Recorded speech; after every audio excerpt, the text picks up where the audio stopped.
Memory transcription subject. Chief Hunter Isif. Arxel Dominion Sector Fleet. Date. Standardized Human Time. December 13th, 2136. My shuttle traversed the space that separated me from my alien pen pal. The 8,000 Dominion ships I'd summoned had arrived here as well. Those were the assets I had within immediate range of the docile homeworld. The Arxel fleet awaited my command, requiring further instruction as to our goal. The reason why they hesitated was simple. The Federation had numerical strength that seemed fantastical. The Kolshians had sent 40,000 ships barreling into the system, or possibly more. It was greater than the initial size of Kalsim's extermination fleet.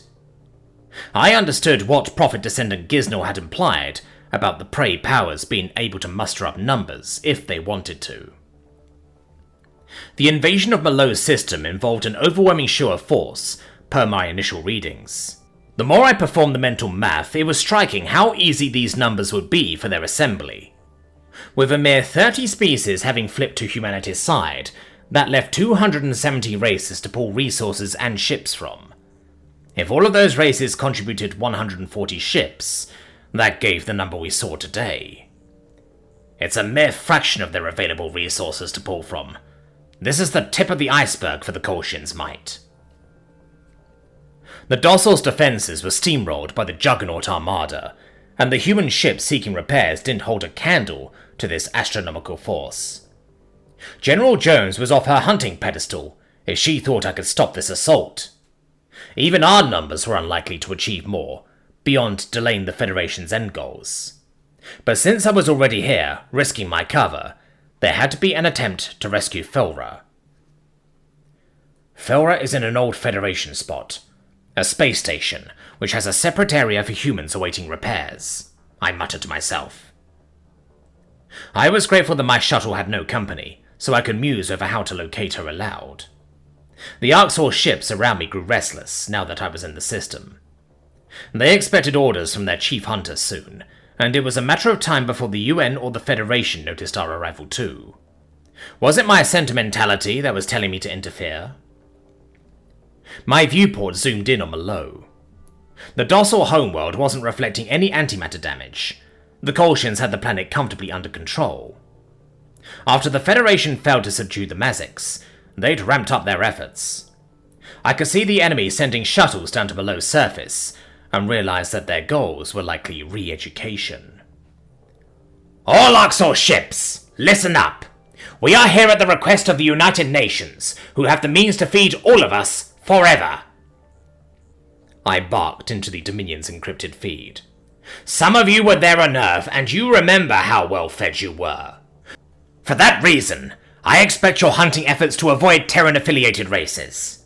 We know it will be worth the pittance of restraint. Now, engage with the Federation attackers at once! Our ships surged forth out of various gravity wells, swarming the handful of attackers allocated to outer stations. I was bent over my holopad and scrolling through a poorly secured military personnel database. Inspectors were considered part of the Space Force on Malot, as far as I remembered. That meant I could figure out which outpost Felra was assigned to. Plasma munitions flashed across the void, and the element of surprise allowed us to pick off any stragglers. Docile defenders, complemented by an array of UN ships, seemed to pause their desperate efforts. There weren't many friendlies left within the system, but the survivors seemed baffled by the Arxel's arrival. Perhaps they thought our onslaught was an inopportune coincidence. Attention! Military personnel of the Docile Home System. I broadcasted my next message onto an open channel and tried to eliminate any hostile words. The Arxel are here at the behest of the United Nations to aid you in defending your claim against the Federation. I will only warn you once. Do not fire upon us. My pupils darted back to the screen, where I had searched up Felra's file. The rodent's likeness was unmistakable in her documentation, and her present assignment was listed near the top. I searched up the space station number, pinning it down on a star chart. The rest of the battle faded away, as I raced to pull up that location on the viewport. The complex was nestled within an asteroid belt, which separated the inner and outer planets. A few dozen Federation attackers had tamed its meek defenses, and docked with the station to capture their inhabitants.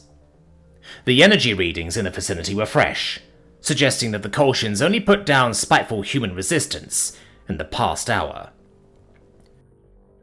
There might still be time to save the docile, if you hurry. I held the maximum output into my thrusters, and my shuttle blazed a path for Felra's station. A few Arxor vessels tailed their commander, though I figured they were baffled by a chief hunter leading the charge. This entire mission was going to raise questions I couldn't answer. Right now, I didn't have the time to waste on tact. The Federation vessels pulled away from the station and met us for a head-on confrontation. I shirked the engagement altogether, leaving my underlings to duke it out with the prey. The sudden courage from the Kolshians surprised me. It was clear they were more competent than they let on. My eyes swirled with franticness, searching for an open docking port. "There are none," I hissed to myself. "None! I don't have time for a proper breaching action. I have to get down there. For fuck's sake, I'll make an opening." Scanning the station's blueprints, I identified a maintenance tunnel, which should be well clear of any living quarters. This shuttle carried 2 missiles, and I hoped the use of one would only demolish a wall. While station operators could seal off individual compartments, that also meant that I need a pressurized suit for oxygen. I tugged the emergency fabric on with haste, before donning a safety harness. With my biological requirements taken care of, I fired a missile into the station's exterior wall. The tunnel was exposed to the vacuumous space, its structure blasted wide open. Bullets clipped my rear flank as Federation hostiles noticed my approach. Curses spewed from my maw, and I wrenched the steering column toward the new gap. The shuttle closed in on the docile space station, dodging enemy munitions. I held no interest in returning fire.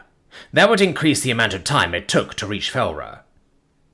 My ship's nose dove for the opening, and I twisted the vessel's body to skid along the floor. Friction resulted in both an awful screech and shuddering sensation, before the tail slammed against a half-intact wall. My shoulder ached from the harness's restraint, but I unclipped it without waiting. My suited paws tucked a firearm into a holster, and I slunk out into the station. The night backdrop of space was visible through the gap, as well as distant exchanges of munitions. Suffocating Kolshians and other Federation aliens lie gasping for air, alongside 2 Terran soldiers. I grabbed one human in each paw and dragged them toward the section divider. The primates were lethargic, and their expressions were locked in an empty display. There was nothing behind their eyes, with no oxygen coming to the brain. I opened the emergency compartment, throwing the weaker predators inside. Sealing the hatch behind me, I removed my oxygen helmet. The Terran's skin had been turning blue, though they were rapidly regaining normal coloration now. "Hi!" I swished my tail as politely as I could and allowed the humans a moment to breathe. "Chief Hunter Isif at your service. Sorry about the unforeseeable depressurization. What are your names?" One primate began reaching for a service weapon, and I hissed in irritation. My gun was out of its holster in a second, pointed at her in warning. Her hand remained frozen in place for a long second before she submitted to my threat. I bared my teeth, a formidable warning rather than amusement. My tongue fitted between my teeth. "Ah, you guys look like fresh reinforcements. Let me guess. The United Nations sent you from Fal right across the border. You never saw direct action, since Shaz's plan for a swift takeover of Silis was a failure." "Go to hell," the female coughed. "So I was right, I take it. I'm here as an ally. Where are the docile civilians? I promise, I'm here to get them out, not to harm them." "Everybody knows your idea of getting them out is a cattle farm." The other human sat up, pulling a broken glass instrument off his eyes. "What are you really up to? Claiming this system for yourself or making—" "Stupid! I'm a spy for the United Nations, a piss poor one. That is what I'm up to. You and your government's stupid ideas. I have been personally motivated into offering assistance. A spy, huh? Of course. You're the one from Earth. They had every opportunity to take you to Area 51 or some clandestine facility. The female cursed in exasperation. Are you kidding me, Oleg? You just instantly believe the UN has ARCs or spies with zero proof? Do you honestly think I would craft such a story on my own? Saying such a thing aloud is going to get me killed. I have no time to persuade you, humans, so tell me where the docile are now, I roared. Oleg tilted his head. Good argument. Props to you, man. They've been ordered to lock themselves in their quarters. Big sign. Says personal quarters. Just keep going straight. Can't miss it. Thank you. Was that so hard? Grumbling to myself, I stomped off past the corridor's hatch. The Terran soldiers struggled to their feet, and I resigned myself to them following me like herdless Venlo. Arrogance aside, I could use backup if I encountered Federation resistance. The herbivores might lack skill in combat, but they could team up on me alone. Humans are competent fighters, so it's not like they're dead weight. That said, this Oleg guy seemed a little too willing to believe that I'm a spy. Oleg squinted, without the glass adornment by his eyes. I hoped the human hadn't lost his vision altogether, even if he could only see shapes. I was certain that he was more competent than the Kolshians. The female human, who I believed Oleg had called Lisa in whispers, was staring at me with disturbing, bloodshot eyes. Perhaps the duo were following me to ensure I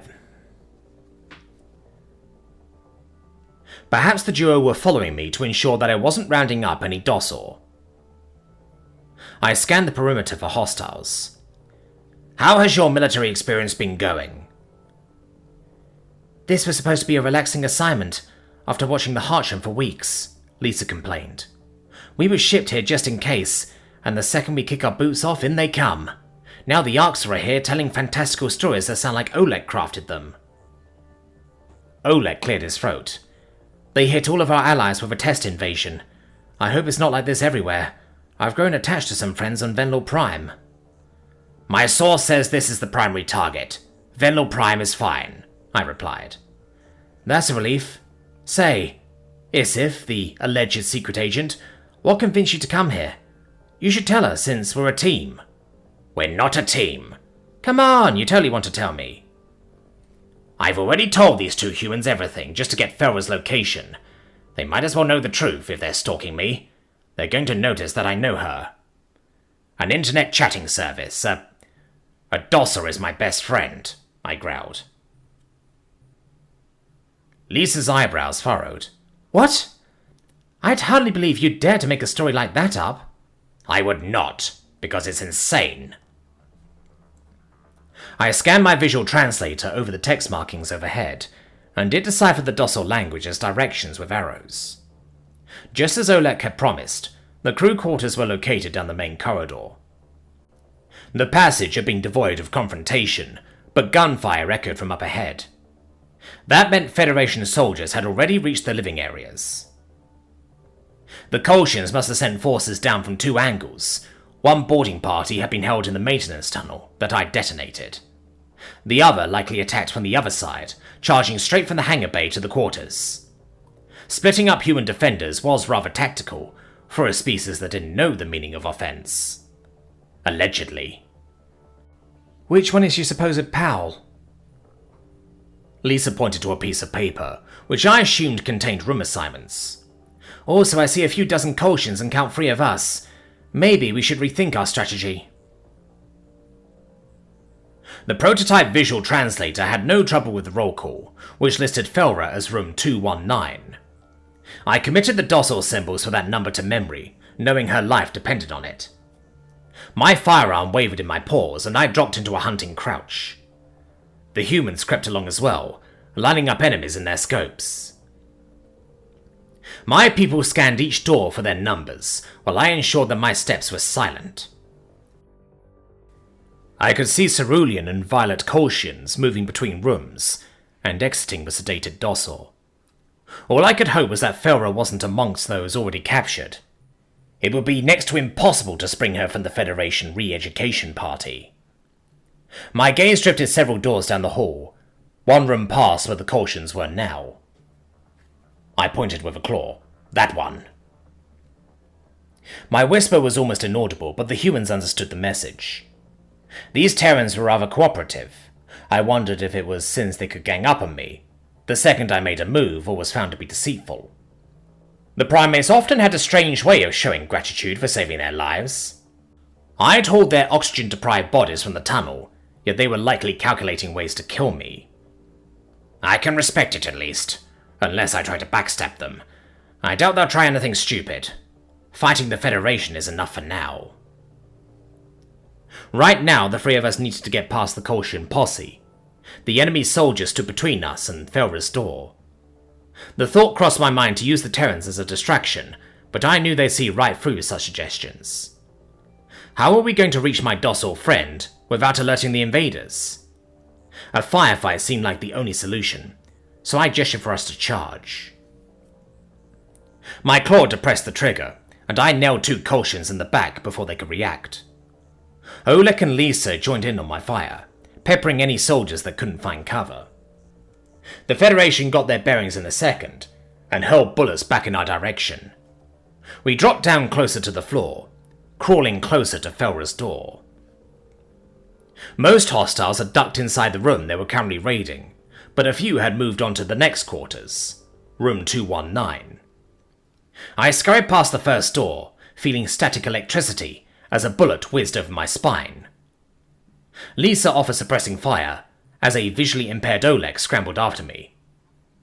The Federation had gotten to the target ahead of us, but I couldn't stop. I fired desperate shots at the advancing soldiers. No! No! We're too close to let anything happen. Panic gripped at my heart, seeing 4 Kolshians kicking down Felra's door. I could hear a shrill scream, which lacked power or grit. Adrenaline flowed through my veins, alongside a deeper emotion of concern. I rounded the doorway in a fluid motion and used my nostrils to pounce at a Federation lackey. My body was acting on pure autopilot as I tore one soldier's throat on instinct. Felra's screams intensified, which encouraged my frenzy. If I was lucid, I would have realized she was shrieking because of my presence.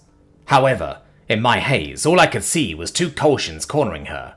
Another was tracking the rodent's movements from further back. My tail swept across the floor, earning a sickening crack as it broke 2 Kolshians' ankles in one swoop. The enemy tracker turned his gun muzzle toward me, and I punched out a fist on instinct. My appendage connected with bones, while the scent of blood hit my nostrils. Vision sharpened, as the scent made my eyes dilate. I just shattered the Kolshian's windpipe and spine with a single punch. The duo with the broken leg started to move, but Oleg rushed in to stop them from engaging. It was tempting to finish the helpless Kolshians off. However, enough of my awareness had returned to realize it had sickened Felra.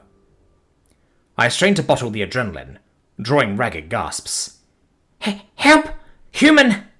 The docile managed to cry. Arxor!